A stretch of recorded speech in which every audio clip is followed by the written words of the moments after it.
wese uri imbere y'amaso yawe mwami Yesu Kristo waje unaniwe umusure waje urwaye umukoreho akire ufite intege nke umwambika imbaraga w'isi turasenga kugira ngo mana ikintu cyose cyaba kitagenda umutima w'umuntu ugikureho mwami zana amahoro mu mutima buri wese zana amahoro mu mutima buri wese manura amahoro umunezero mu mutima buri wese muri uyu mwanya reka mwami udusure uganire natwe mu izi ndirimbo uvugane natwe mu izi ndirimbo uduhe kwizera guhamye uduhe kwizera gushikamye mu izina rya Yesu turasenga kandi dusengera abatarahari Imana kugira ngo ubibuke abari mu ngendo ubibuke mu izina ryawe Yesu ingendo barimo bazarangiza amahoro kandi ukabazagaruka amahoro turabasengeye bose kugira ngo umwuka wera avugane nabo abagiye mwami Yesu Kristo bose ubibuke kandi natwe turangaha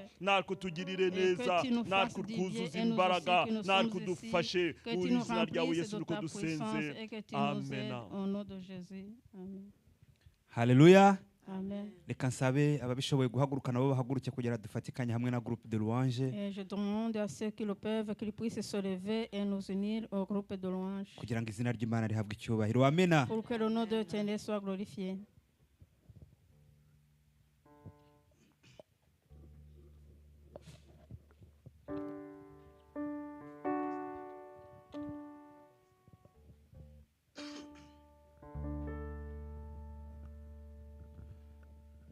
Baba wastahili, Baba wastahili, Baba wastahili sifa zote, Baba wastahili, Baba wastahili, Baba wastahili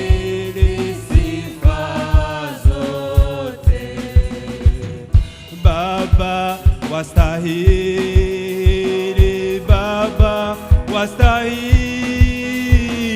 Baba wastahili sifa zote, Baba wastahili, Baba wastahili, Baba wastahili, Baba wastahili sifa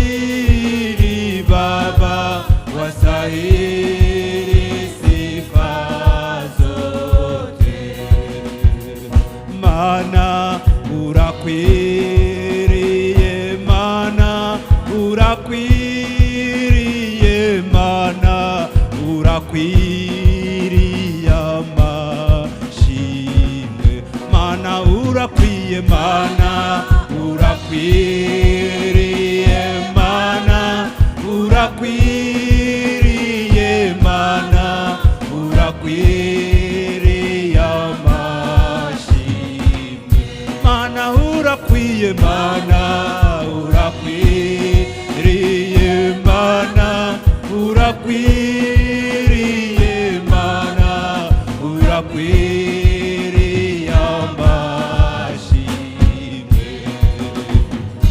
Oh Dieu, tu es digne, mon Dieu, tu es digne, oh Dieu, tu es digne d'être loué. Oh Dieu, tu es digne, oh Dieu, tu es digne, oh Dieu, tu es digne, oh Dieu, tu es digne d'être loué. Oh Dieu, tu es digne, oh Dieu, tu es digne, oh Dieu, tu es digne, oh Dieu, tu es digne d'être loué. Baba wastahili, Baba wastahili, Baba wastahili, Baba wastahili sifa zote.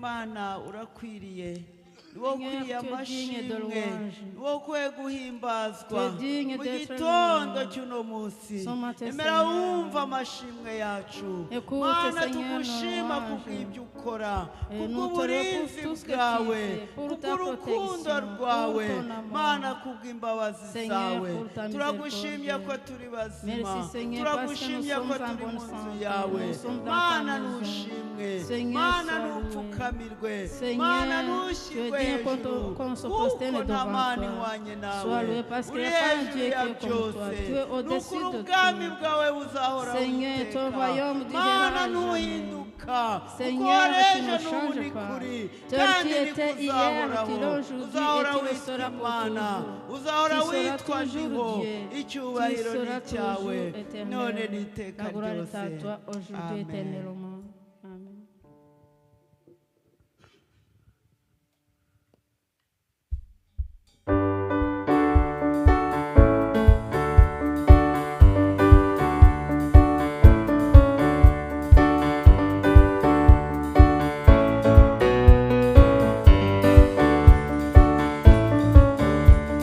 Des sommets, les torrents descendent sur tout son parcours, il repart la fraîcheur. Dans les prairies, dans les vallées, la source est débordée, la rivière est ici. Des sommets, les torrents descendent sur tout son parcours, il repart la fraîcheur. Dans les prairies, dans les vallées, la source est débordée, la rivière est ici. Le fleuve de Dieu nous invite à danser. Le fleuve de Dieu nous remplit de vie. Le fleuve de Dieu fait jaillir nos rives. Crions de joie par le fleuve. Crions de joie par le fleuve d'ici.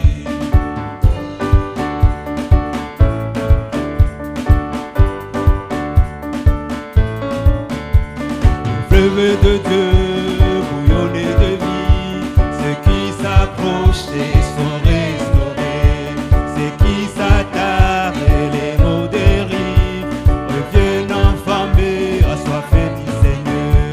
Le fleuve de Dieu bouillonnait de vie, ceux qui s'approchaient sont restaurés, ceux qui s'attardent et les mots dérivent reviennent enflammés, assoiffés du Seigneur. Le fleuve de Dieu nous invite à danser. Le fleuve de Dieu nous remplit de vie. Le fleuve de Dieu fait jaillir nos rives. Crions de joie par le fleuve. Oui, crions de joie. Crions de joie par le fleuve d'ici.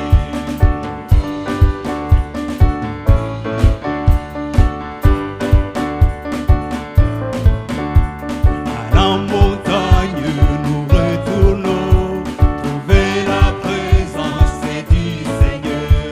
Et sur les bords du torrent nous courons, nous louons Jésus dans la danse. Le fleuve de Dieu nous invite à danser.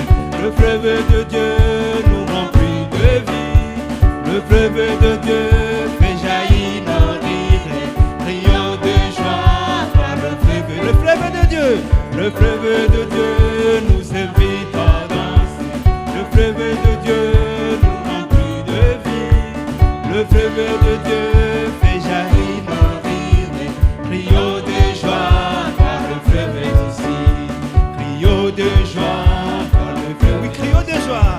Crions de joie par le fleuve. Oui, crions de joie.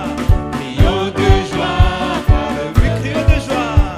Crions de joie par le fleuve d'ici. Comment ne pas te louer?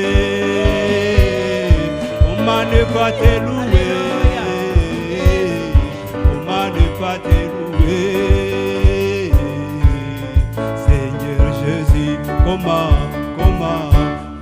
ne pas te louer? Comment ne pas te louer? Comment ne pas te louer? Seigneur Jésus, comment ne pas te louer? Comment ne ne pas te louer? Comment ne pas te louer, Seigneur Jésus? Amen. Haleluya. turagushimye. Merci Seigneur en notre Ni iki Jésus. cyatubuza Mana kugushima? Qu'est-ce qui nous empêche Wowe de Mana te uduha louer? ubuzima, Toi qui nous ukaduha donnes la kuryama, vie, toi ukaduha qui nous kubyuka, donnes à dormir de nos Mwami rêves. Yesu Kristo, ukaduha Mana Seigneur gutambuka. Jésus-Christ, tu nous Niki donnes à Mwami marcher. nukuri niki cyatubuza kugushima? Qu'est-ce qui nous empêche Turagushimira de te Mana louer? ibyiza byose udukorera. Merci Seigneur Turagushimira pour tous les Mana ko biens turi que mu tu nzu nous yawe. fais. Turagushimira Merci Mana parce que kuri nous hano sommes dans ta hantu. maison. Merci Turagushimira parce que tu Mwami es Yesu ici.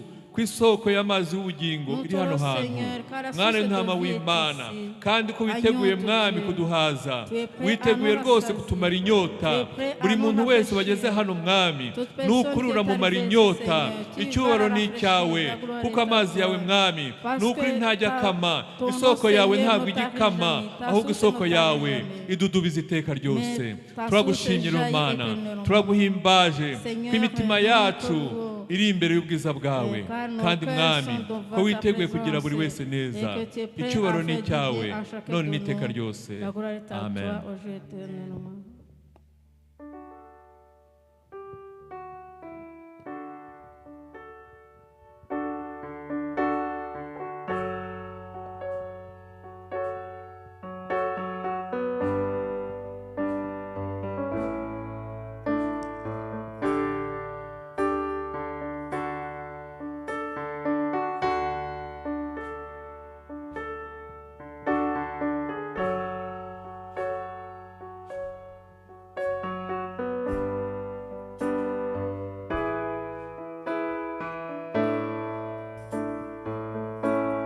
Dieu de gloire, je t'adore. Ton nom s'élève en majesté de mes lèvres. Je célèbre ta victoire, ton règne, ton autorité. Digne es-tu, agneau de Dieu. Digne es-tu, agneau de Dieu. Tous les anges ensemble acclament la puissance de ton nom. Digne es-tu, agneau de Dieu. Digne es-tu, agneau de Dieu. L'univers entier proclame la beauté de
majesté. Chantons gloire et puissance, force et louange à l'agneau immolé. À l'agneau immolé. De la vie qu'il a donnée, Seigneur. De la vie qu'il a donnée à la vie qui brûle en moi. Tant d'amour et à jamais ma reconnaissance au roi. Tous les anges louent sa sainteté. L'univers crie sa majesté.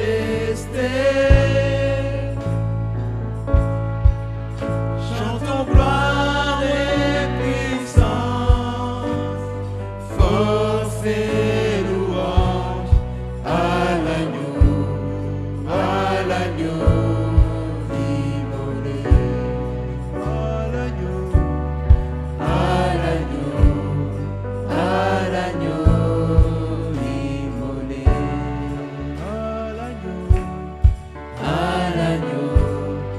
À l'agneau immolé.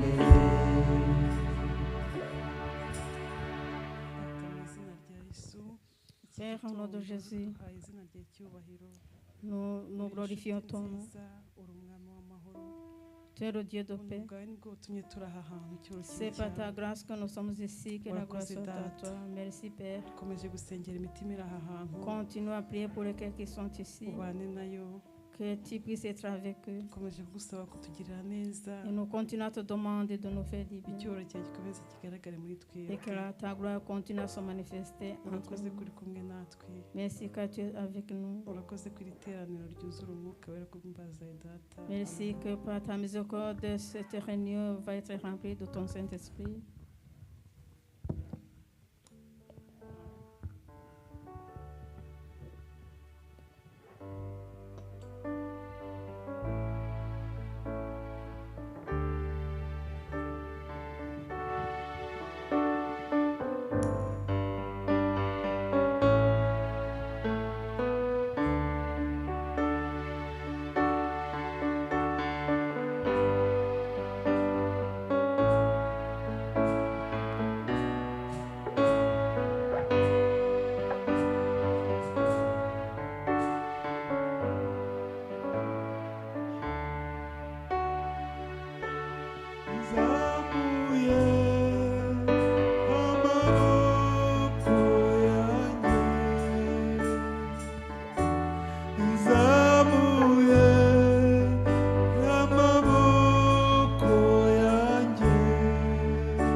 haleluya. Zamura ijwi ryawe Élève ta voix. ubwira Imana uti mwami Dis à Dieu, Seigneur. cishije bugufi imbere yawe, Je m'humilie devant toi. zamuye amaboko yanjye igitondo cy'umunsi. Je lève mes mains ce matin. Gerageza uzamura amaboko yawe igitondo cy'umunsi, Essaie de lever ta main uvuga ce uti matin. mwami icyubahiro ni Et dis, icyawe. Seigneur, la gloire Njye est à nciye toi. bugufi kugira ngo Moi, je m'humilie. izina ryawe ari ryo rishyirwa Pour que hejuru. ton nom soit élevé. Zamura amaboko yawe ushaka guha Imana Lève tes icyubahiro. mains, toi qui veux Zamura donner gloire au amaboko yawe Seigneur. ushaka guha Imana icyubahiro. Lève tes mains, Uvuga toi uti qui mwami veux nzamuye donner gloire au amaboko Seigneur. yanjye Dis, Seigneur, nk'ikimenyetso je lève cyo mes guca mains. bugufi, Comme signe de m'humilier. kugaragare ko nciye bugufi imbere yawe. Que ce soit visible Mwami devant wowe ushyirwe toi, que je hejuru, m'humilie, et que toi tu ushyirwe sois hejuru, élevé. Sois ushyirwe élevé, hejuru, sois élevé. kuko uri Imana ikwiriye. Parce que tu es un Dieu digne. Haleluya, haleluya, haleluya, haleluya. Groupe de louange murakoze, Merci au groupe de louanges. Imana ibahe umugisha. Que Dieu vous bénisse. Haleluya.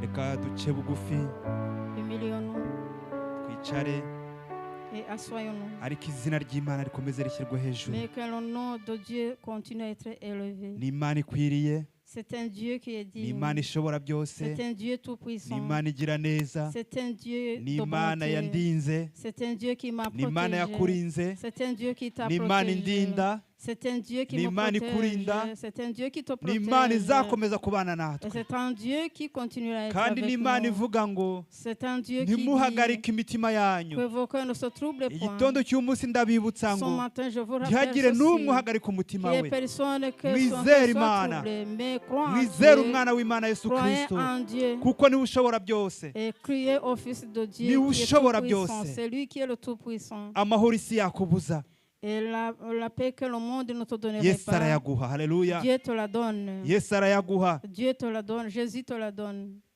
Haleluya, izina ry'Imana rihabwa icyubahiro. Que le nom de l'Éternel soit Reka dukomeze glorifié. amateraniro y'iki Nous allons gitondo. continuer notre réunion d'aujourd'hui. Dusabe niba hari umwana waba waragize isabukuru kugira ngo yegere hano Et imbere. nous allons demander s'il y a un enfant qui a eu son anniversaire, qu'il s'approche.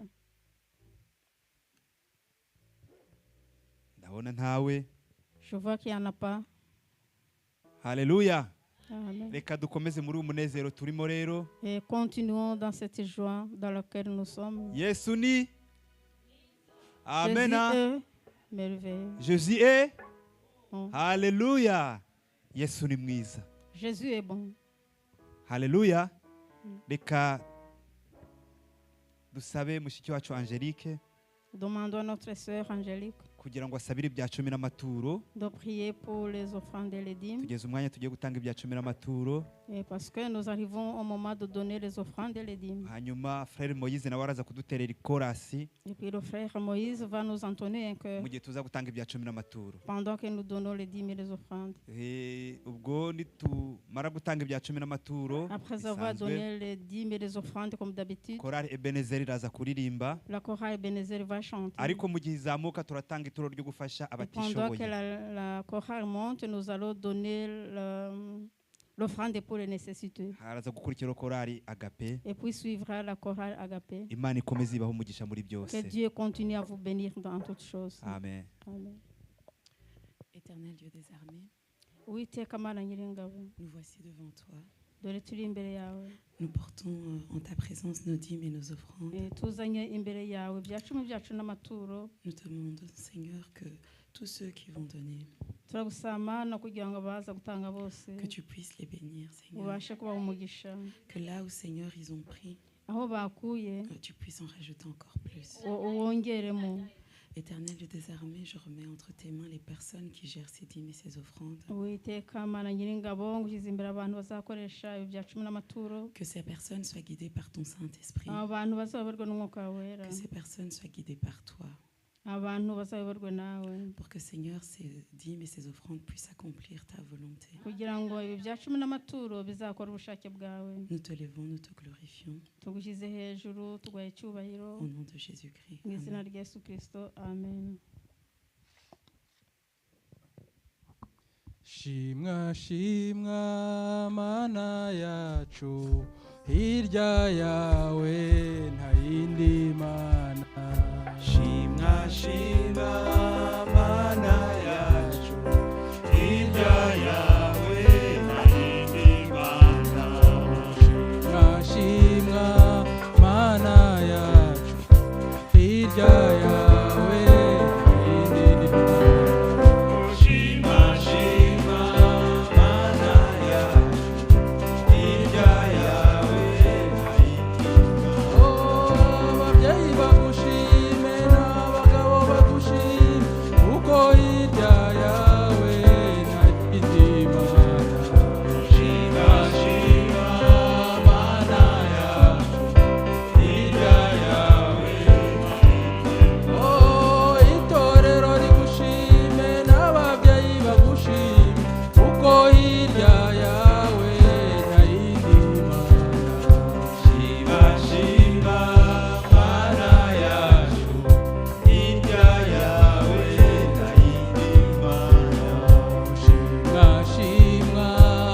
ngoma tuzaba kuri ya ngoma imibabarishijwe tuzaba kuri ya ngoma tuzaba kuri ya ngoma tuzaba kuri ya ngoma imibabarishize tuzaba kuri ya ngoma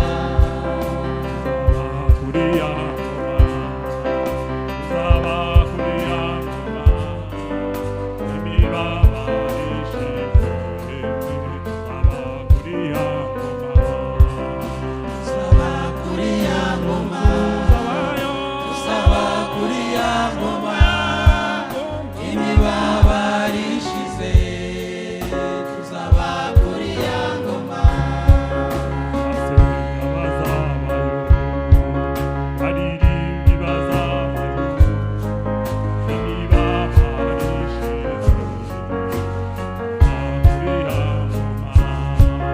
tuzaba kuri ya ngoma tuzaba kuri ya ngoma imibabarishize tuzaba kuri ya ngoma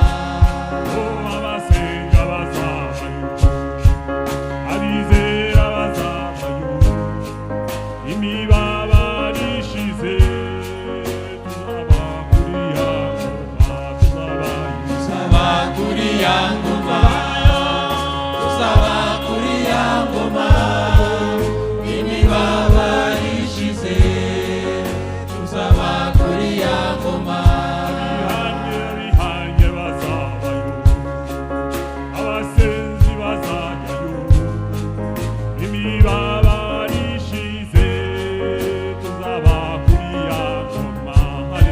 tuzaba kuri ya ngoma tuzaba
Jésus est mon ami de tous les jours.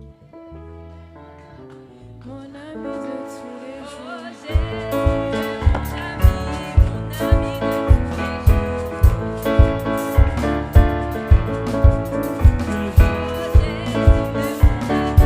mon ami de tous les jours. Jésus est mon ami de tous les jours. Il est mon ami. Il est mon ami.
Et mon esprit magnifie son nom, car la mort n'a pas pu le retenir. Même dans les tombeaux, Jésus est Seigneur. Même dans les tombeaux, Jésus est Seigneur. Mon âme bénit le Seigneur. Et mon esprit magnifie son nom, car la mort n'a pas pu le retenir. Même dans les tombeaux, Jésus est Seigneur. Même dans les tombeaux, Jésus est Seigneur. Mon âme bénit le Seigneur. Et mon esprit magnifie son nom, car la mort n'a pas pu le retenir. Même dans les tombeaux, Jésus est Seigneur. Même dans les tombeaux, Jésus est Seigneur. Jésus-Christ est Seigneur. Il est sorti du tombeau, il est Seigneur. Tout genou fléchira, toute langue confessera que Jésus est Seigneur. Jésus-Christ est Seigneur. Il est sorti du tombeau, il est Seigneur. Tout genou fléchira, toute langue confessera que Jésus est Seigneur. Nous amis,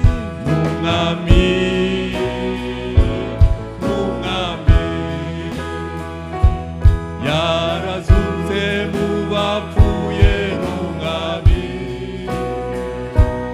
Indimi zose zigeza tura ko Yesu ari umwami.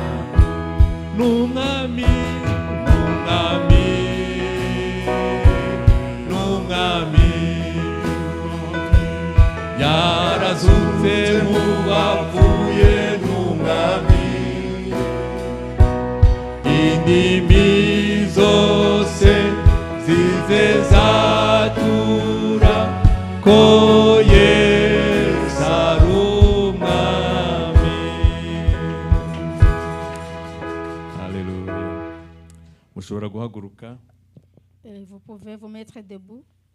hanyuma tugasoma ijambo ryatuyoboye Et muri kino puis nous allons cyumweru. lire la parole qui nous a conduits pendant cette semaine, Riri muri Zaburi ya 28 qui se trouve dans le psaume 28. n'umurongo umwe wa mbere gusa. C'est que le premier verset. Zaburi Psaume ya 28 28 umurongo wa mbere. au verset 1. Ni Zaburi ya Dawidi. C'est le psaume de David. Uwiteka ndagutakira gitare cyanjye ntiwica amatwi, kuko wanyihorera nahinduka nk'abamanuka bajya muri rwa rwobo. Imana idufashe. C'est à toi que je crie, mon rocher, ne reste pas sourd à ma voix, de peur que si tu t'éloignes sans me répondre, je ne sois semblable à ceux qui descendent dans la fosse. Iri ni ijambo rikomeye cyane. Ça, c'est une parole qui est très importante. Iyi Zaburi ya Dawidi C'est le psaume de David, aho agira ati gitare cyanjye où il dit, mon rocher, ntiwice amatwi, ne sois pas sourd à ma voix, kuko unyihoreye parce que si tu t'éloignes de moi, nahinduka nk'umanuka ajya muri rwa rwobo. Je serai comme celui qui descend dans la fosse. muri makeya namera nk'umuntu upfuye. En peu de mots, je serai comme celui qui est mort. Ariko Dawidi arataka, Mais David cria, arataka, il cria, ariko asaba Imana kugira ngo ntimwime, ntiyice amatwi ngo itumva ibyo asaba. il demandait à Dieu de ne pas rester sourd à sa voix pour Mais- entendre ce qu'il demande. Bene data, Frères et sœurs, ni iki gituma Imana itatwumva? qu'est-ce qui fait que Dieu ne nous écoute Ni pas? iki gituma Imana itatwitaho? Qu'est-ce qui fait que Dieu ne prenne pas égard à nous? Nta kindi gituma Imana itatwumva, Il n'y a rien qui fait que Dieu ne nous écoute ahubwo pas. ni ibicumuro byacu. C'est par nos péchés. Ni ibicumuro byacu nibyo bidutandukanya n'Imana. Ce sont nos fautes qui nous séparent de Ni Dieu. ibyaha byacu byatumye itatwitaho.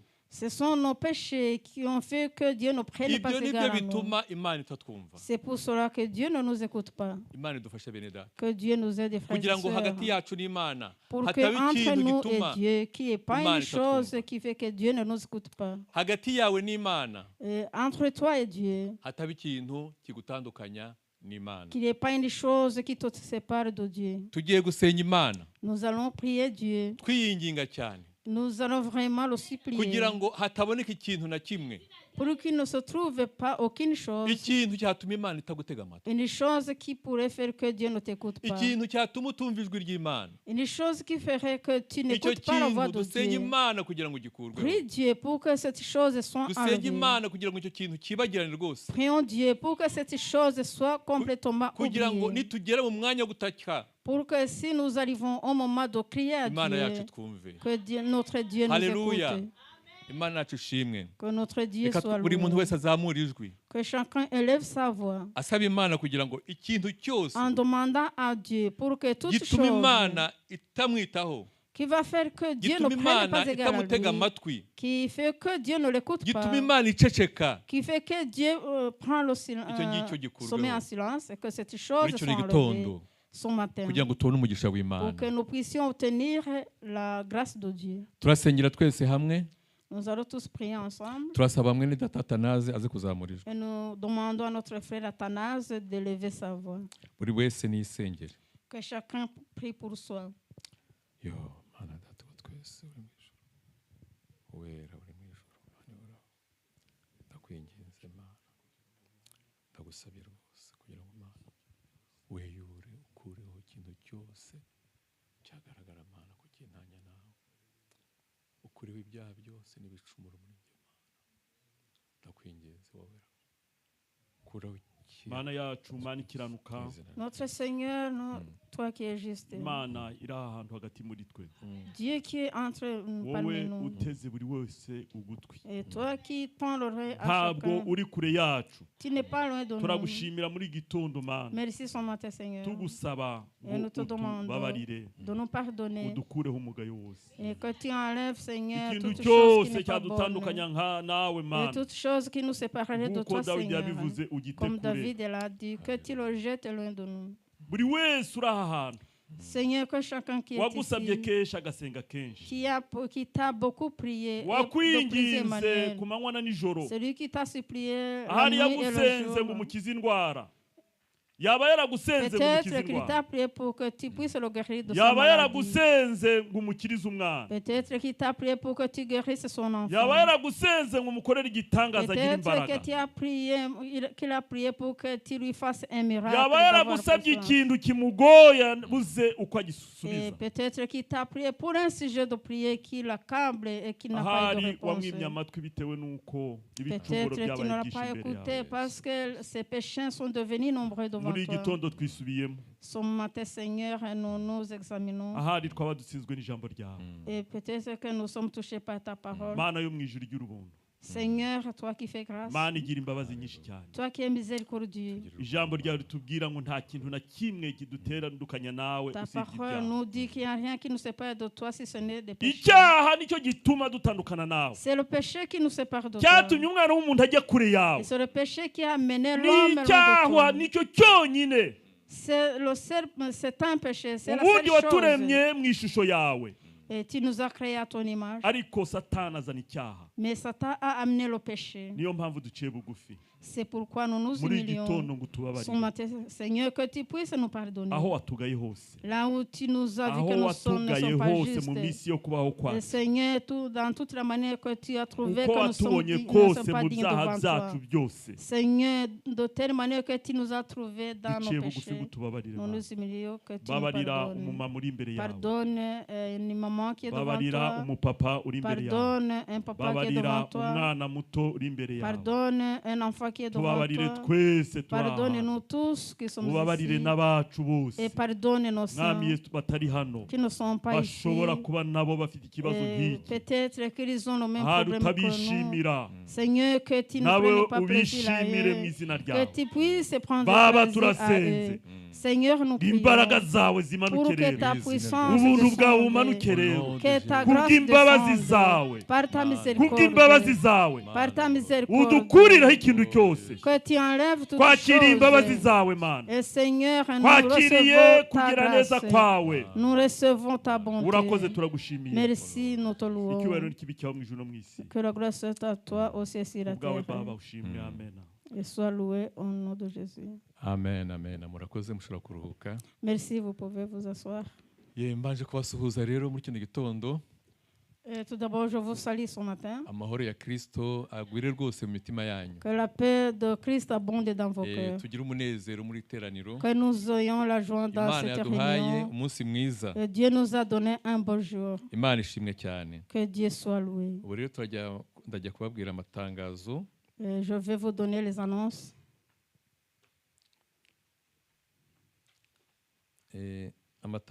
Itangazo duheraho ni ukubamenyesha yuko pasiteri ntawe uri hano.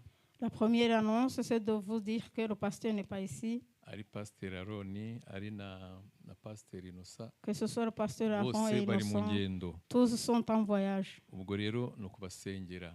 Alors nous devons prier pour eux. Hari n'abandi bene data nabo bari mu ngendo. Il y a aussi les autres frères et sœurs qui sont dans le voyage. Nka Perpetua, nta Il hari y a Perpétue, Aminata. ahandi bishobora kuba hari undi nibagiwe. Et peut-être qu'il y a quelqu'un que j'ai oublié. Ariko bose reka tubasengere. Et nous allons prier Kugira pour ngo Imana tout izabane cela. nabo bazaba ab'umumaro aho Pour que bazaba Dieu bari. continue à être avec eux, qu'il continue à être utile là Hari où na ils sont. Christine nawe wagiye. Il y a aussi Christine qui est partie. Abo bose tubasengere. Et nous allons prier Hari pour na tout bene cela. data baturutse mu matorero ya sepu hirya no hino bagiye muri Suisse. Il y a aussi les frères et sœurs de nos églises qui sont partis en Suisse. Bafite amasengesho y'icyumweru kimwe.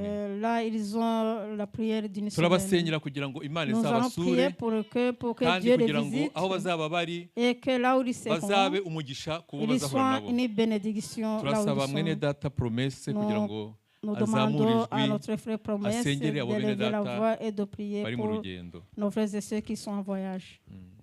Uwiteka Imana igira neza. Oui, Dieu de bonté. Turagushimiye kandi turaguhimbaje. Et nous te remercions et nous te louons. Ushimiye ko uri Imana ibana natwe amanywa n'ijoro. Et nous te louons parce que tu es un Dieu qui est avec nous jour et nuit. Ikabana natwe tuyishaka tunayishaka. Et tu es un Dieu qui est avec nous même quand nous ne le voulons pas.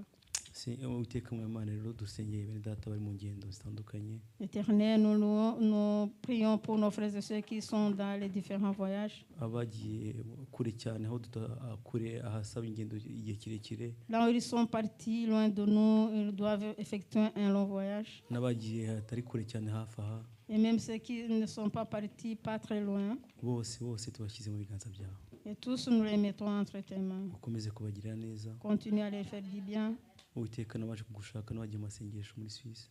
Et même ceux qui sont allés te chercher et qui sont partis en Suisse. Turakwinginze Uwiteka nibakunde rwose babone ko ugira neza kwawe. Et qu'ils puissent voir ta bonté, Seigneur. Ubiyereke ubasure. Que tu te manifestes à eux, que tu les visites. Kugira ngo baze batangubanye ibyo wakoreye mwana. Et pour qu'en retour ils puissent venir témoigner ce qu'ils ont vu. Uwiteka natwe twasigaye hano turakwinginze. Nous aussi qui sont restés ici, nous te prions pour que tu sois avec nous. Ukomeze kutugirira neza. Continue à nous faire du bien. Mu izina rya Yesu twizeye Yesu. C'est au nom de Jésus que nous prions avec foi. Amen. Amen. Turagira rero ngo twakire abashyitsi. Nous allons accueillir les visiteurs. birashoboka yuko bwaba ari ubwa mbere ugeze muri iri teraniro Et il serait possible que ce soit pour toi la première fois que tu es arrivé dans cette réunion. cyangwa se umaze igihe kirekire utaboneka ukaba waje umunsi wa Ou none. que ça fait longtemps que tu ne viennes pas ici, mais qu'aujourd'hui tu es venu. haramutse ari uhari rero yakwigaragaza kugira ngo tumwakire. S'il y aurait une telle personne, elle pourrait se montrer pour que nous puissions l'accueillir.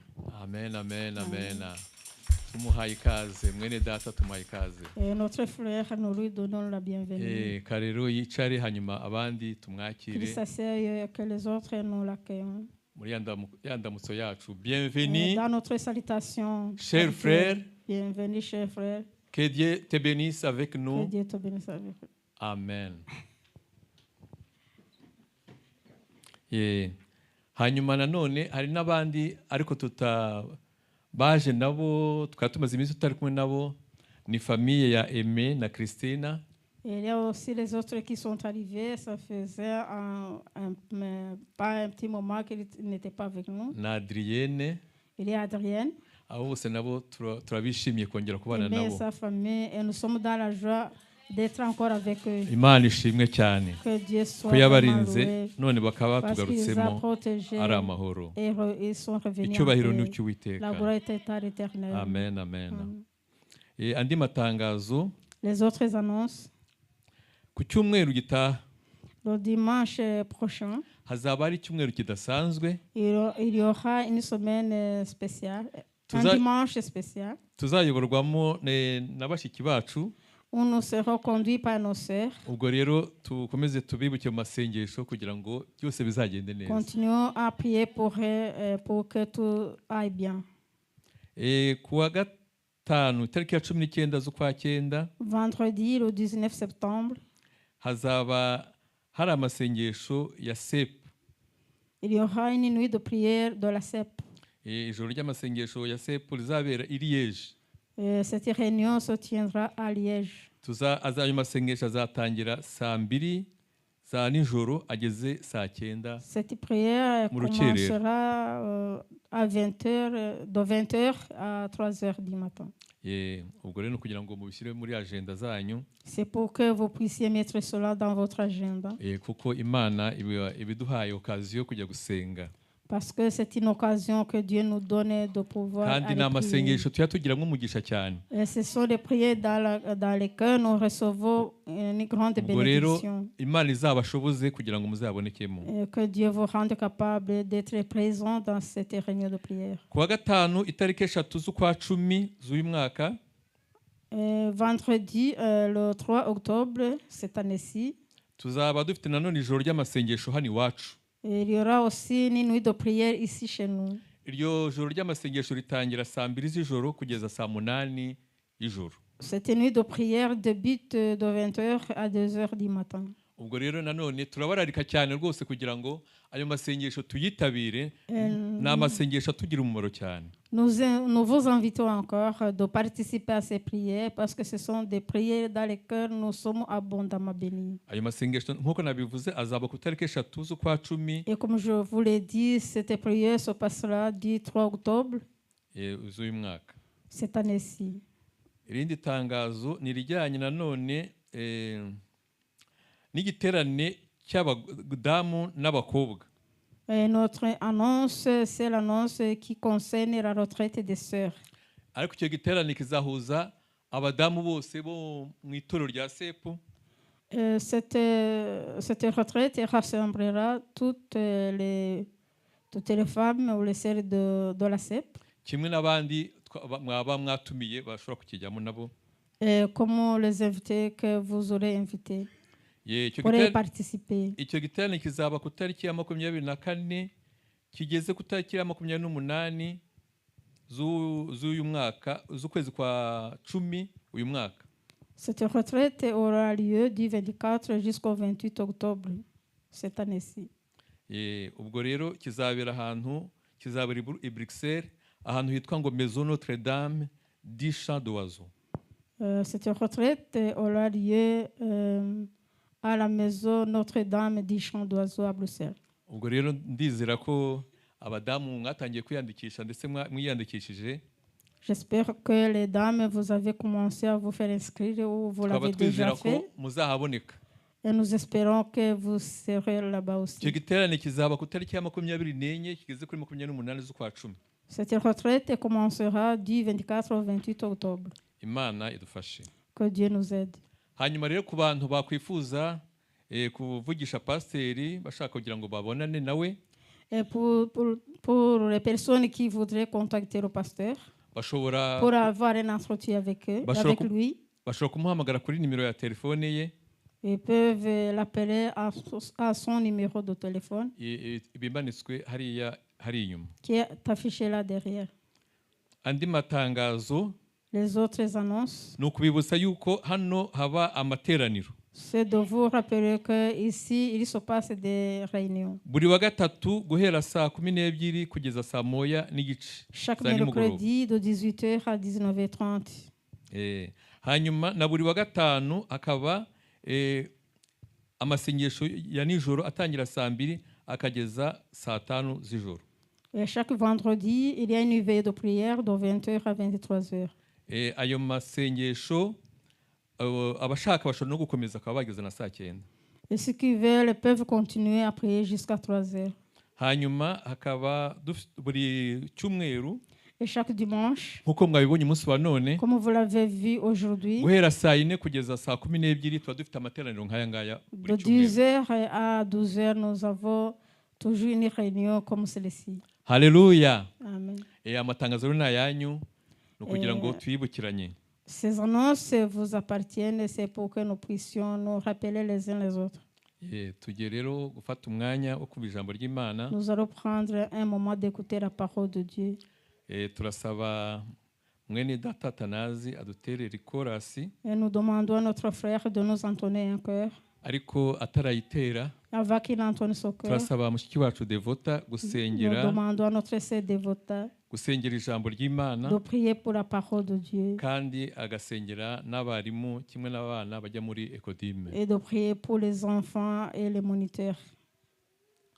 Amen. Notre Père qui est au ciel, qui est bon, et nous te remercions pour ta bonté. Merci pour le matin que tu nous as donné. Nous arrivons dans le bon moment d'écouter ta parole. Seigneur Jésus, je te prie de préparer nos cœurs pour qu'il soit une bonne terre, que ta parole entre dans nos cœurs et produise des fruits. Et je prie pour le prédicateur ugiye kutugezaho ijambo ryawe, qui va nous partager ta parole. ndamwingingiye kugira ngo Je prie avuge pour lui, ibyo pour washyize ku qu'il mutima parle we, de ta part, ce umwuka que wera a mis sur abane ton nawe, cœur, que le Saint-Esprit mwami soit Yesu, avec kandi lui, ijambo ryawe et que ta risohoka muri we, parole qui va risohoke sortir rishorewe à lui, n'umwuka qu'il wera, soit mwami rigere conduit mu par le mitima Saint-Esprit yacu, et qu'il arrive dans notre ubane cœur. natwe mwami. Et je te prie d'être avec nous, Seigneur. Je prie pour les enfants et qui vont recevoir les enseignements. Je prie pour eux, pour que tu leur donnes les cœurs qui s'humilient devant toi. Qu'ils écoutent ta parole dès leur jeune âge et que ta parole les fasse grandir spirituellement et physiquement. Et je prie pour les moniteurs pour que tu leur donnes des mots, de la parole à donner aux enfants. Merci Jésus parce que tu écoutes notre prière. Amen. Mwuka wera aramanuka batangira kubona Imana. Mwuka wera aramanuka batangira tuhaguruke. Mwuka wera aramanuka batangira kubona Imana. duhaguruke turirimbe twese. Mwuka wera aramanuka batangira kubona Imana. Mwuka wera aramanuka batangira kubona Imana. Yageze no mu bajene batangira kubona Imana. Mwuka wera aramanuka batangira kubona Imana. Yageze no mu bapapa batangira guhamya Yesu. Mwuka wera aramanuka batangira kubona Imana. Yageze no mu bamama batangira guhamya Yesu. Mwuka wera aramanuka batangira kubona Imana. Yageze no mu itorero ritangira kuguruka. Mwuka wera aramanuka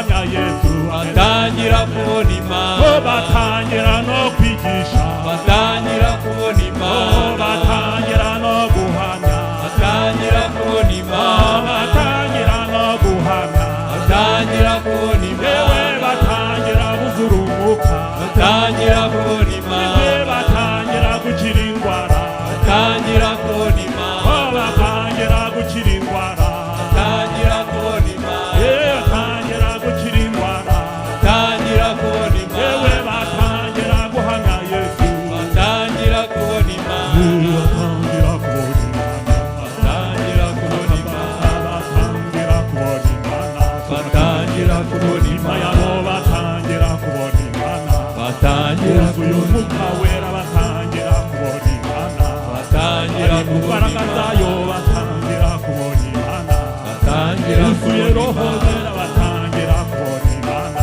batangira amaze kwihana ibyaha batangira kubona Imana batangira aciye kubona bugufi batangira kubona Imana batangira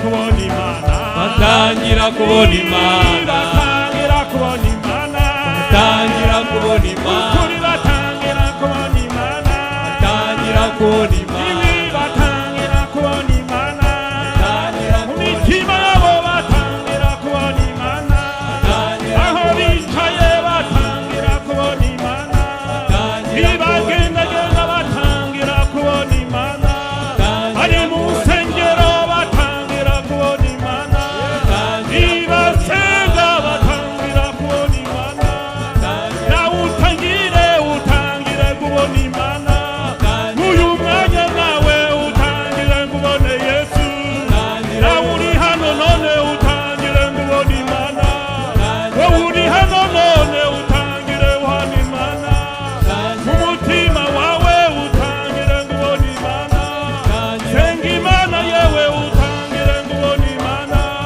we gushidikanya utangire kubona Imana batangira kubona Imana batangira kubona batangira kubona Imana Haleluya. Ndashima Imana rero ko yongeye kunyemerera guhagarara imbere yanyu Je loue le Seigneur qui me permet de me tenir de nouveau devant vous kugira ngo dusangire ijambo ry'Imana. pour que nous puissions partager la parole de Dieu. Kuko ijambo ry'Imana niryo ritubeshejeho. Car nous sommes entretenus par la parole de Dieu. Ni umutsima w'ubugingo. C'est le pain de vie. Iryo niryo ridutunze. C'est ça qui nous permet de Muri rester en urugendo vie. turimo tujya mu ijuru. Dans ce chemin où nous allons vers le ciel. Niryo ridutunze kugeza igihe tuzagera iwacu. C'est ce qui nous garde jusqu'à ce que nous arrivions chez nous. Ndabifuriza rero kugira ibihe byiza. Alors je vous souhaite de passer de bons moments. Kugira ngo twese hamwe twumvire hamwe ijambo ry'Imana. Pour que tous ensemble puissions écouter la parole de Umwuka Dieu. wera dufashe kugira ngo dusobanukirwe neza n'icyo Imana idushakaho. Que le Saint-Esprit puisse nous aider à bien comprendre ce que Dieu veut de nous. Mbere yo gutangira ndagira ngo ndirimbe Avant de commencer, j'aimerais chanter ibice bibiri 2 strophes, 2 couplets. y'indirimbo ya 48 mu Gakiza. Le chant numéro 48, mon Gakiza, deuxième partie. Deuxième partie. Turirimba igice cya mbere ndabenda n'icya gatatu. On va chanter le premier couplet, la première strophe et la troisième strophe. Icya mbere n'icya kabiri plutôt. La première et la deuxième, pardon. Nahawe ubugingo buhoraho rwose kandi ubwo bugingo ni Yesu n'ukuri yinjiye mu mutima wanjye kandi yashyize mu butware nejejwe n'Imana mu mutima wanjye n'umuriro w'ijuru nsigaye ngendera mu mucyo w'ukuri Yesu umukiza niwe mucyo imigisha yo mu gakiza k'Imana kubw'ubuntu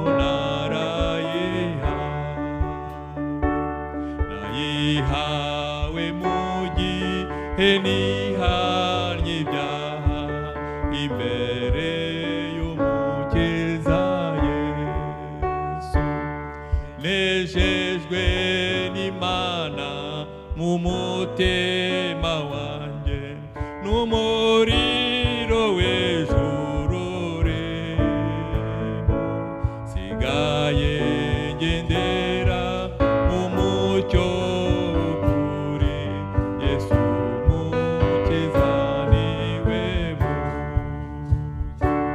Haleluya. Amen. Ni indirimbo nziza C'est un chant merveilleux. cyane cyane ku gice cya kabiri.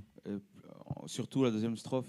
Imigisha yo mu gakiza k'Imana Les bénédictions dans le salut que nous avons en Dieu. kubw'ubuntu narayihawe. Par la grâce, je les ai reçues. Nayihawe mu gihe nihannye ibyaha byanjye. J'ai reçu ces bénédictions lorsque je me suis repenti de Imbere mes y'umukiza péchés Yesu Imana ishimwe. devant le Sauveur Jésus. Que Dieu soit Reka loué. rero dufatanye ijambo riri mu byahishuwe. Alors partageons la parole qui se trouve en Apocalypse. Igice ni icya gatatu umurongo ni uwa munani. Le chapitre est le 3e, le verset est le 8e. Turasoma n'indi mirongo. Et on va lire d'autres versets. Ku murongo wa munani ni ibyahishuwe ibice bitatu umurongo wa munani. Apocalypse 3:8. Haragira hati nzi imirimo yawe dore nshyize imbere yawe urugi rukinguye kandi ntawubasha kurukinga kuko ufite imbaraga nke nyamara ukitondera ijambo ryanjye ntiwihakane izina ryanjye. Amen. Amen. Je connais tes œuvres. Voici parce que tu as peu de puissance et que tu as gardé ma parole et que tu n'as pas renié mon nom. J'ai mis devant toi une porte ouverte que personne ne peut fermer. Twongereho irindi jambo riri mu Bakorinto ba mbere. Ajoutons une parole qui se trouve en 1 Corinthiens. Igice ni icya kabiri ku murongo wa 12. Chapitre 2 verset 12.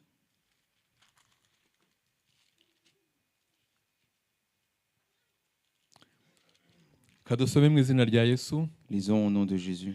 Ariko twebweho titwahawe ku mwuka w'iyi si ahubwo twahawe uwo mwuka uva ku Mana kugira ngo tumenye iby'Imana yaduhereye ubuntu. Amen.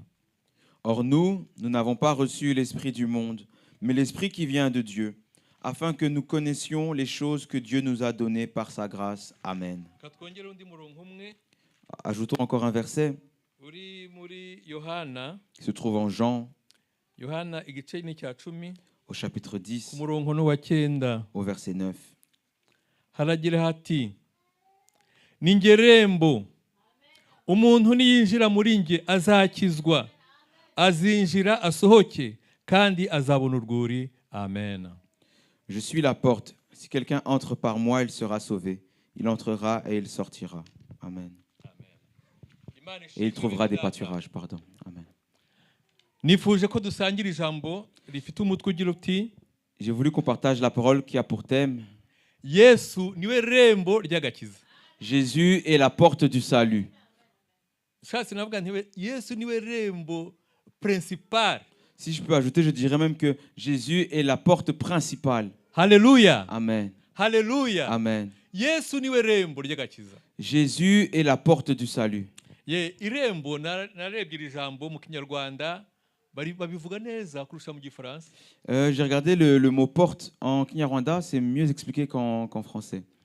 Haro twasomye ngo Yesu niwe rembo. Nous avons lu quelque part que Jésus était la porte. Ahandi haro twasomye ngo dore nshize imbere yawe urugi rukinguye. Et ailleurs on a mis voici j'ai mis devant toi une porte. Alléluia. Amen. Donc hari irembo kandi hakaba n'urugi. Donc c'est l'entrée principale et puis il y a aussi la porte. Donc il y a l'entrée principale et puis il y a la porte. Kandi mu Kinyarwanda muzi ko tuvuga ngo umuryango. Et vous savez qu'en Kinyarwanda on dit umuryango aussi pour la porte. Aho hantu rwose twabaye bakiriye kuri iri jambo. Dans ce champ lexical en Kinyarwanda nous sommes riches. Imana ishimwe cyane. Que Dieu soit loué. Irembo rero ni Yesu niwe rembo. Alors Jésus est l'entrée principale. Niwe rembo ry'agakiza. C'est lui l'entrée pour le salut. Hano nkuko twabisomye. Ici comme nous l'avons lu, twasomye iriya jambo rivuga ngo nzi imirimo yawe hariya mu byakozwe n'intumwa mu byahishuwe. En Apocalypse nous avons lu je connais tes œuvres. Ngo dore nshize imbere yawe urugi rukinguye. Voici je mets devant toi une porte ouverte. Alléluia. Amen. haleluya Amen. itorero ry'imana Église de Dieu. yesu yadushyize imbere urugi rukinguye Jésus a mis devant nous une porte qui est ouverte. yesu yashyize imbere yawe urugi rukinguye Jésus a mis devant toi une porte qui est ouverte. ahubwo ikibazo rero ni uko tugomba kurunyuramo. Maintenant, le problème ou la question, c'est que nous devons passer par cette porte. turunyuramo cyangwa turunyuramo. Nous passons par la porte ou nous ne passons pas par la icyo nicyo porte. kibazo tugomba kwibaza. C'est la question qu'on doit se poser. kandi havuzwemo ijambo ryiza. Et il y a une bonne parole qui a été donnée. havuzwemo ijambo rivuga ngo amarembo y'ikuzimu. Une parole qui dit que les portes de l'enfer ntabwo azarishobora. ne peut pas fermer cette porte.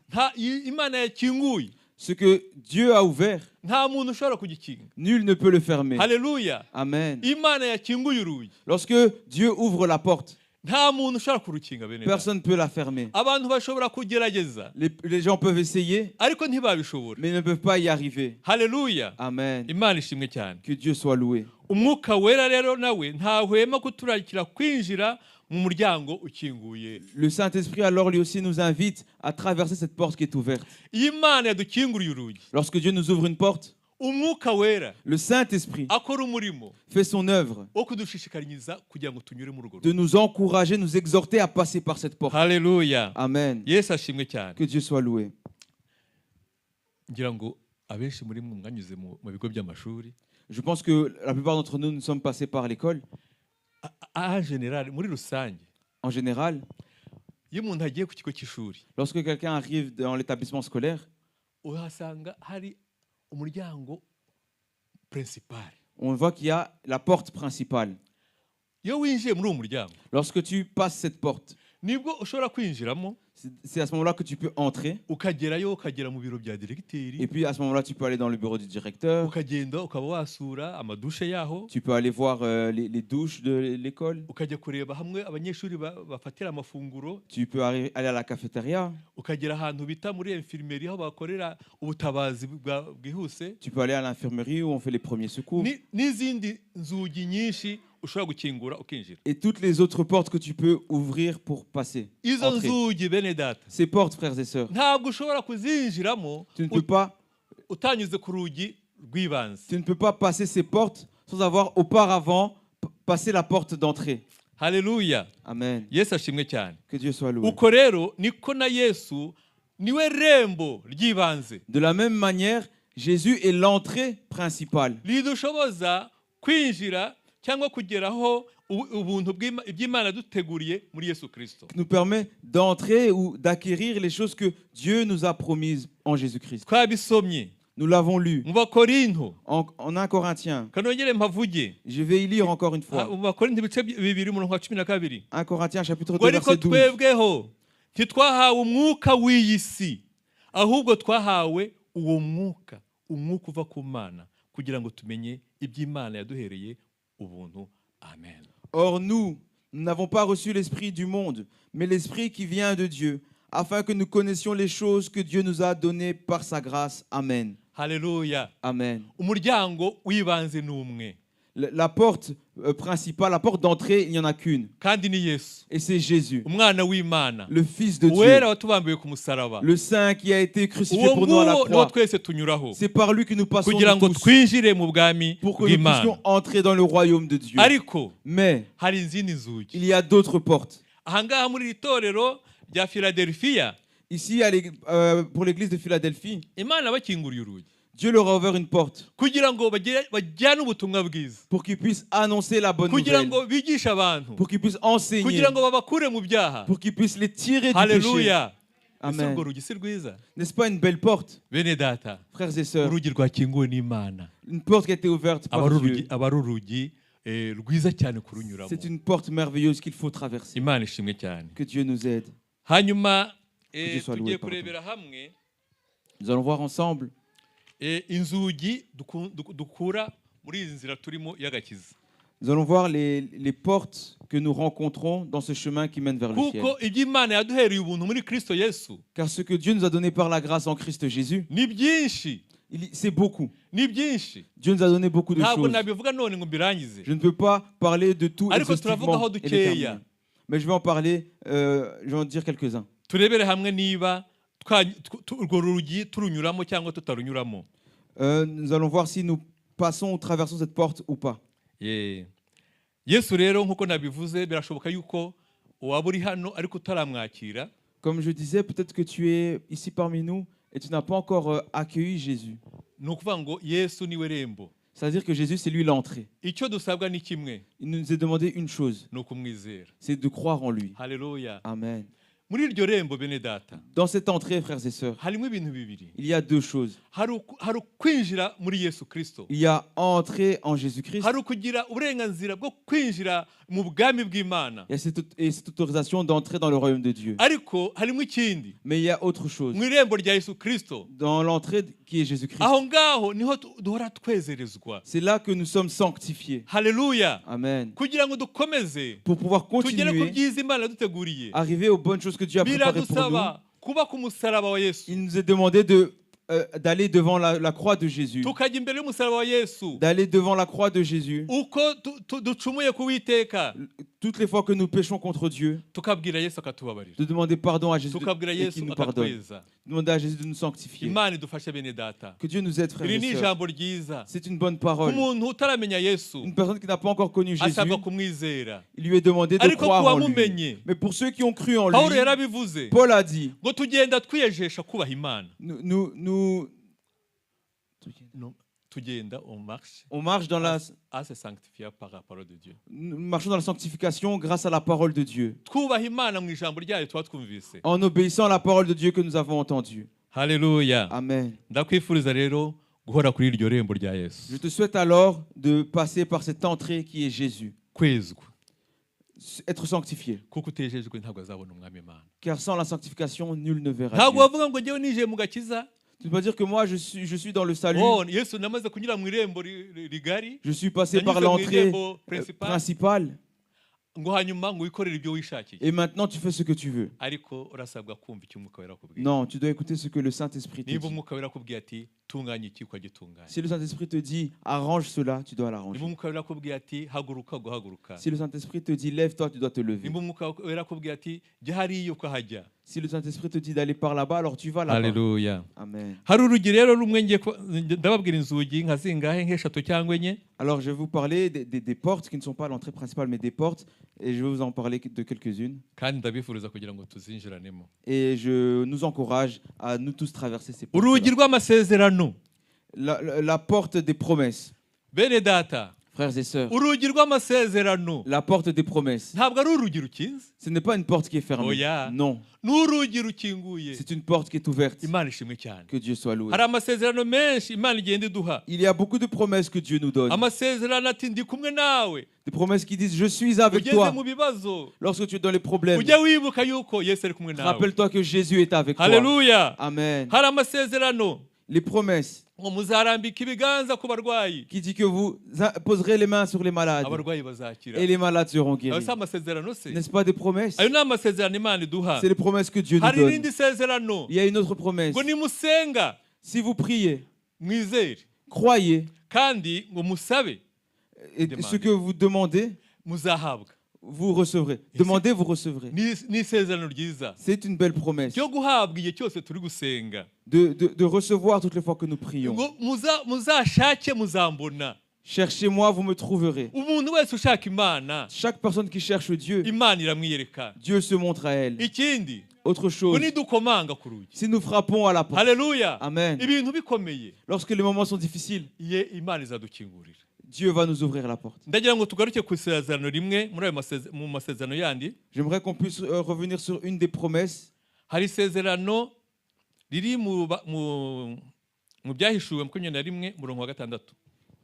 Qui se trouve en Apocalypse chapitre 21 verset 6.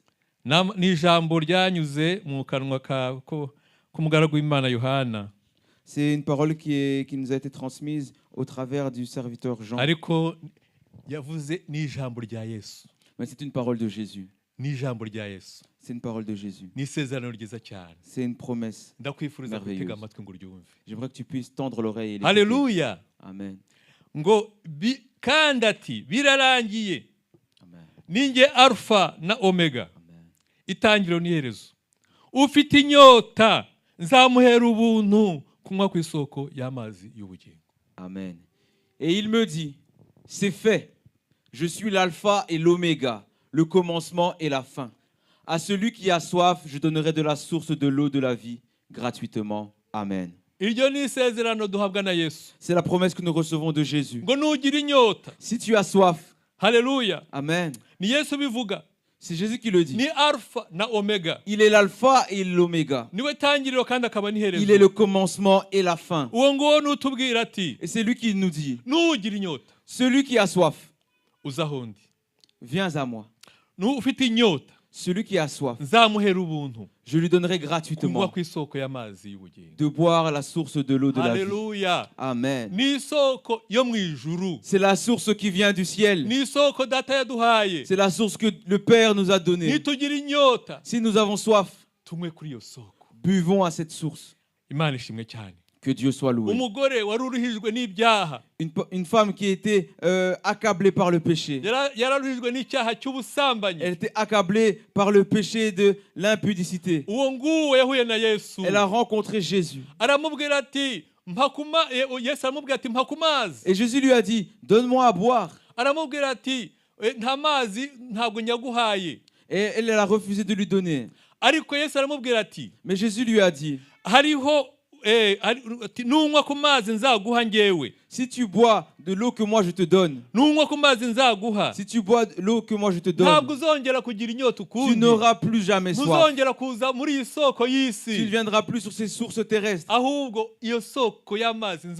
Mais la source d'eau que je vais te donner va faire de toi, va te transformer en une source qui jaillit. Alléluia. Amen.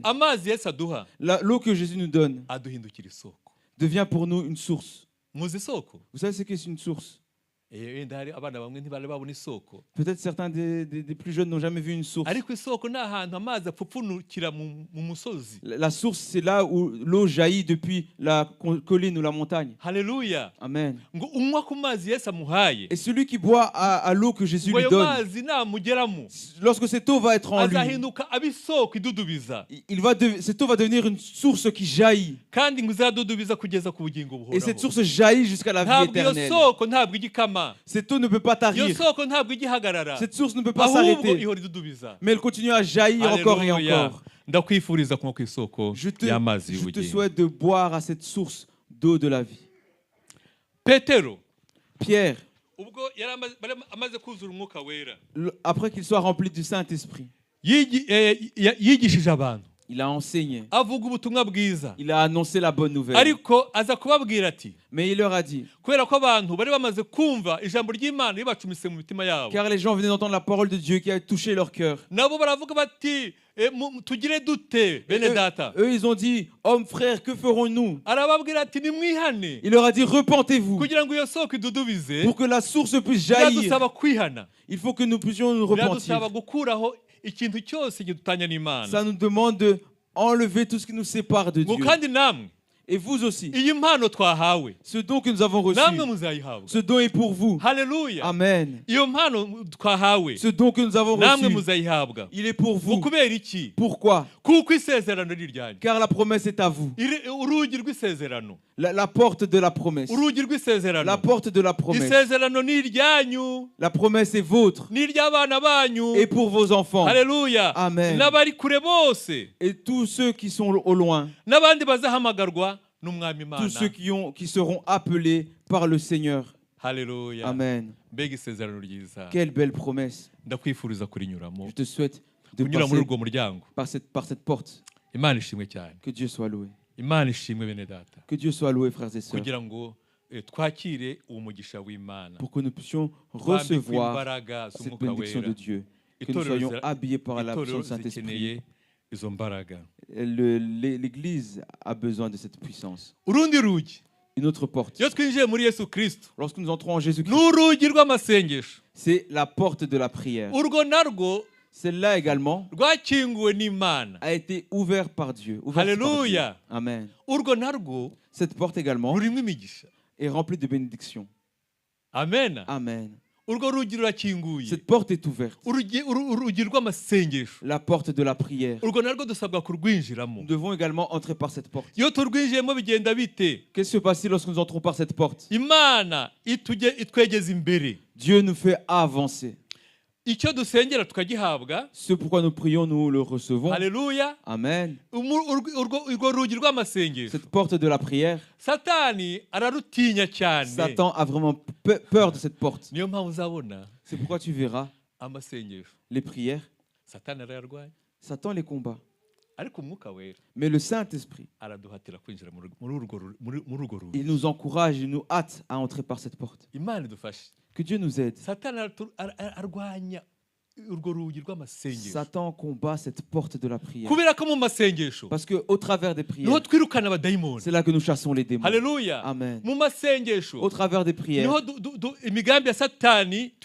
c'est là que nous annulons les plans de Satan. Lorsque Satan prépare des choses à faire contre nous et que nous prions, là Satan commence à trembler et il fuit et nous sommes libérés. Les prières, la prière est une chose importante. Comme je le disais, Satan combat ce moment de prière pour que nous ne puissions pas annuler ses plans. C'est pourquoi tu peux voir lorsque nous annonçons qu'il y aura des moments de prière, toi-même ton cœur va pouvoir donner la solution, la réponse. Est-ce que tu te retrouves dans ces moments de prière? Mais c'est une porte qui est ouverte. C'est une porte que Dieu a ouverte pour toi, pour que tu puisses passer par là. Nous sommes passés par cette porte et nous avons vu l'œuvre de Dieu. Lorsque nous étions accablés avec des choses qui nous faisaient du mal, nous n'allions pas chercher un tel, viens m'aider, mais nous allions sur nos genoux et nous prions et les plans de l'ennemi étaient enlevés. Alléluia. Amen. Je vous souhaite de passer par cette porte qui est ouverte, cette porte de la prière. Vous vous rappelez?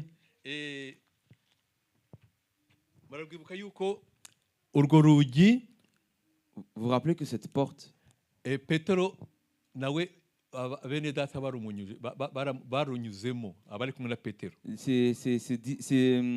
camarades, ses compagnons sont également passés par cette porte. Vous savez que Pierre a été arrêté et mis en prison pendant que l'Église était persécutée. Mais qu'est-ce que la parole de Dieu nous dit? Ceux de l'Église. Toi, fais-tu partie de l'Église? Alléluia. Amen. Fais-tu partie de l'Église? Le problème est arrivé. Et ceux de l'Église sont partis. Sont partis dans la chambre de prière. Alléluia. Amen. Et ils ont prié Dieu. Ils ont invoqué le ciel. Ils ont invoqué Dieu. Au ciel, on les a vus. Car c'est eux qui ont ouvert la porte. Le ciel, ils ont vu. Ils ont regardé. Ils ont vu. Nos enfants sont accablés. Et l'ange est descendu. Il est parti libérer Pierre. Alléluia. Amen. Grâce à la puissance de la prière. Regardons en Actes, au chapitre 2, au verset 46. Actes des apôtres, chapitre 2, au verset 46. Regardons comment ceux qui nous ont devancés vivaient.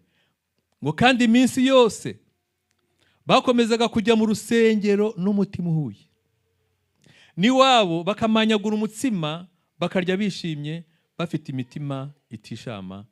Amen. Amen. Ils étaient chaque jour tous ensemble assidus au temple. Ils rompaient le pain dans les maisons et prenaient leur nourriture avec joie et simplicité de cœur. Ils allaient dans le temple. Quand y allaient-ils? Ils y allaient chaque jour. Chaque jour. Ils allaient au temple. gukora iki? Faire quoi? Gusenga, Prier. kumva ijambo ry'Imana. Entendre la parole de Imana Dieu. ishimwe cyane. Que Dieu soit loué. Hari irindi rembo ngira ngo tuganireho. Il y a une autre porte sur laquelle j'aimerais discuter. N'urugi rwo kwizera. C'est la porte de la foi. Urugi rwo kwizera bene data. La porte de la foi, frères et sœurs. Kuko ijambo ry'Imana ritubwira ko umuntu atizeye nta kizabona ku Mana. Car la parole de Dieu nous dit que sans la foi, nul ne peut être agréable à Dieu. Imana itugire neza. Nul ne peut recevoir quoi que ce soit de Dieu. Kugira ngo tugire ukwizera.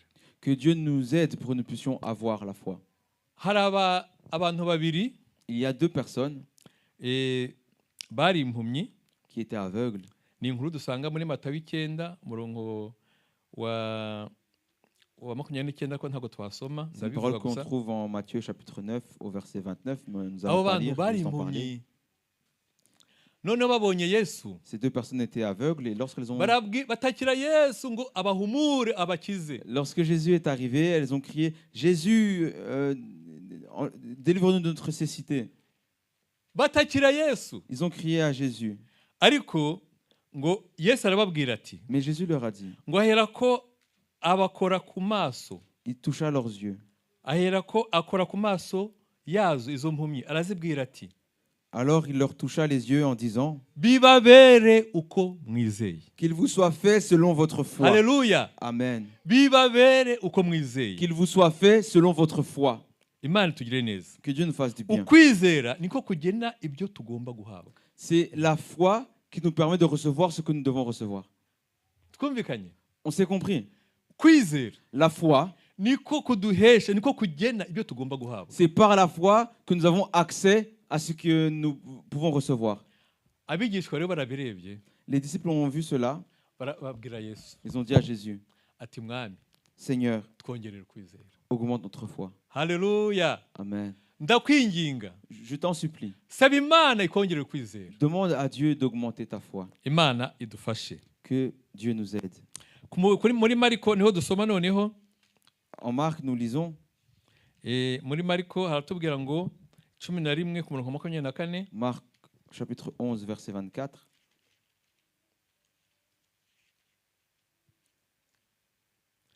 Ngo nicyo gitumye mbabwira nti ibyo musaba byose mubishyizeho umutima mwizere yuko mubihawe kandi muzabibona. C'est pourquoi je vous dis, tout ce que vous demanderez en priant, croyez que vous l'avez reçu et vous le verrez s'accomplir. Bene data turasaba kugira ukwizera. Frères et sœurs, il nous est demandé d'avoir la foi. Nidusenga Imana. Lorsque nous prions, dusenga Imana dufite ukwizera. Prions avec foi. Birashoboka yuko il est possible usengera ikintu que lorsque tu pries pour quelque chose ariko mu gihe ugisengera ntuhite ukibona et que tu es en train de prier, cette chose tu ne la reçois pas directement. Mais qu'est-ce que la foi? C'est avoir cette capacité d'attendre. Alléluia. Amen. La foi, c'est avoir la foi, c'est avoir cette capacité d'attendre. Être patient. Et croire que ce que Jésus a dit, il le fait, il l'accomplit. Je vous encourage alors de passer par cette porte de la foi. Il reste une porte. C'est la porte du service. Jacques a dit. Jacques a dit. En nous disant. Il a dit c'est ainsi alors. Comme le corps sans l'esprit est mort. De la même manière, une foi sans œuvre est morte. Tu dis que tu as la foi. Non. Une foi sans les œuvres, elle est morte. Tu ne diras pas, moi je suis simplement chrétien. Moi j'ai connu Dieu. Mais comment le montres-tu? Nous devons agir, œuvrer. Nous devons œuvrer, faire l'œuvre de Dieu. Notre endroit où on en parle bien, en Éphésiens chapitre 2 verset 10. Voici pourquoi Dieu nous a créés.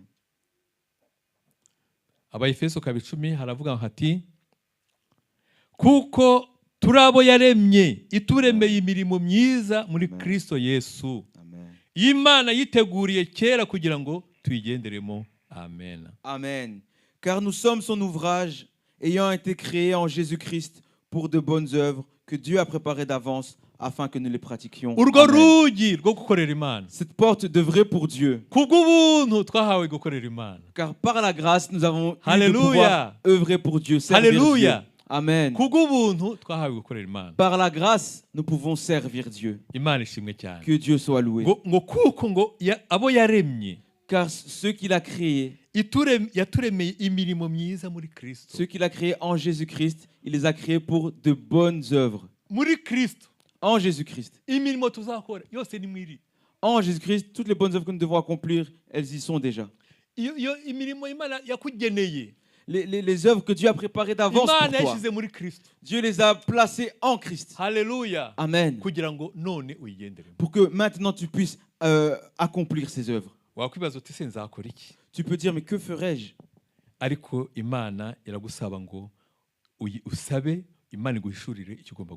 Mais la parole de Dieu te dit de demander à Dieu et il va te révéler ce que tu feras pour lui. Beaucoup de gens, ils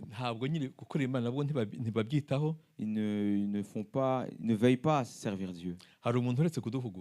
Quelqu'un nous a exhorté récemment. Il nous a donné une parole forte. Elle a dit, une personne sert Dieu au niveau auquel il aime Dieu. Alléluia. Amen. Est-ce que tu aimes Dieu? Les œuvres que tu accomplis démontrent l'amour que tu as pour Dieu. On s'est compris. Le service que tu donnes à Dieu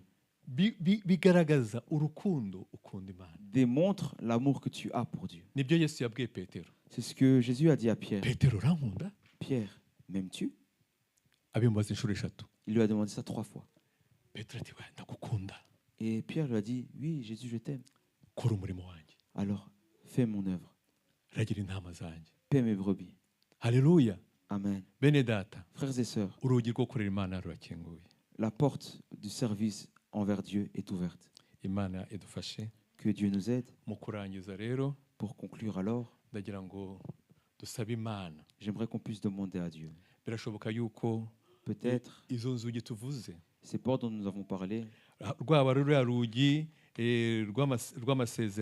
ce soit la porte des promesses ou la porte de la prière ou la porte de la foi ou la porte du service envers Dieu.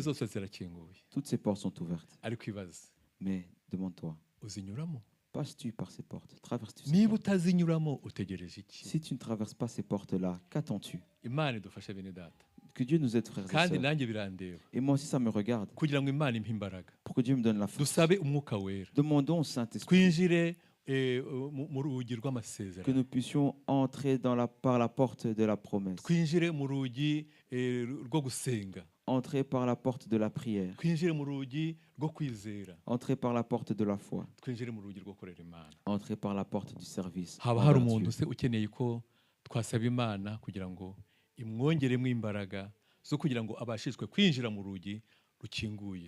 Y a-t-il quelqu'un qui aimerait qu'on puisse prier ensemble pour que Dieu lui donne la force de passer par ces portes que Dieu a ouvertes pour nous?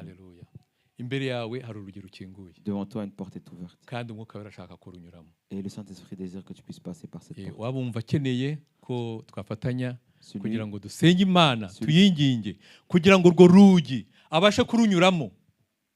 Celui qui veut qu'on puisse ensemble prier pour qu'il puisse passer cette porte. Car il y a des gens qui traînent les pieds, Ils entrent.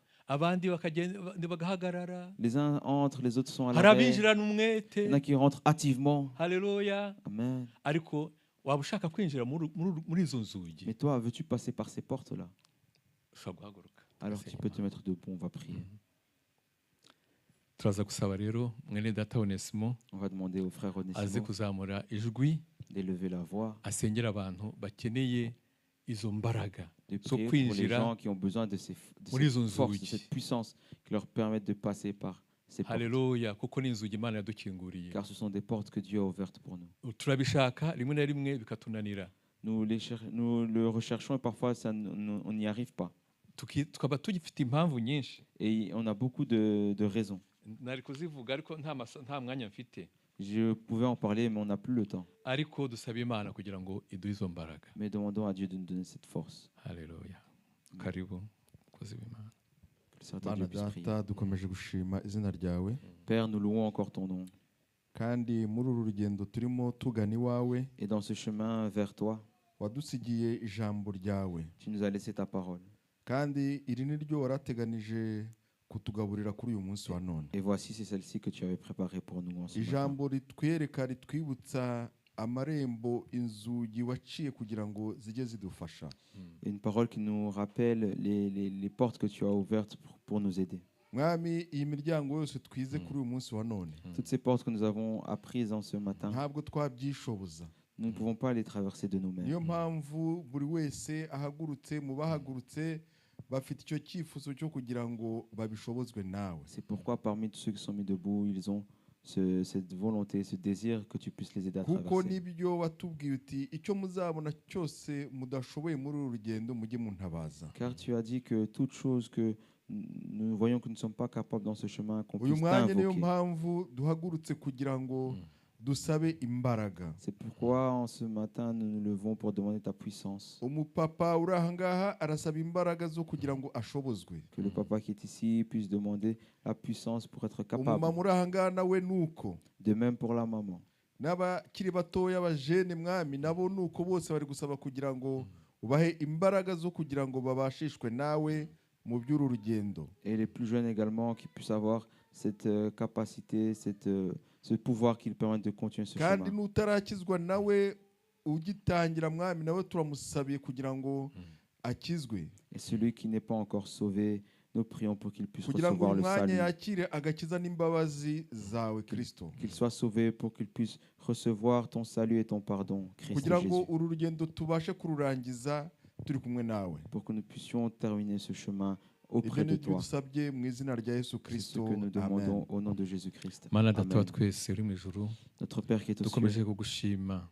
Nous continuons à te dukomeje louer, kuguhimbaza. à adorer ton nom. turagushimiye Mana ko wabanye natwe. Te louons parce que tu es avec kuva nous. twatangira iteraniro. Depuis que nous avons commencé nukuri mwami Yesu l'assemblée, wagiye utuganiriza. tu as parlé avec nous. wagiye utuyobora. Tu nous as conduits. kugira ngo tubashe Mana gukora iby'ubushake bwawe. Pour que nous puissions accomplir ta volonté. tugushimiye rero Mana nukuri ibyakorewe hano byose. Voici toute chose qui a été faite tugushimiye ici, Mana Seigneur wayoboye Dieu. gahunda. Te louons pour la personne qui a tugushimiye qui a Mana conduit. abaririmbyi baririmbye. Te louons pour ceux qui ont chanté. tugushimiye Mana amaturo twatanze. Te louons pour les dîmes et offrandes que nous avons Mana données. y'amahoro nukuri turagushimira Mana ko wumvise gusenga kwacu. Dieu de paix, te louons parce que tu as écouté nos turagushima Mana prières. ko nukuri witeguye kugumana natwe no kutugirira neza. Te louons parce que tu t'apprêtes à nukuri demeurer mwami avec Yesu nous, buri à nous muntu faire du wese bien. waje hano mu nzu yawe. Seigneur, pour chaque personne venue dans ta Mana maison. nukuri turinyize cyane ngo ugira ngo umuhe umugisha. Seigneur Dieu, nous prions reka que rero tu umwami puisses wacu le Yesu bénir. Kristo urukundo rwawe Seigneur Jésus-Christ, que ton rugumane amour natwe. demeure avec imbabazi nous. zawe Mana Que ton pardon ziduherekeze.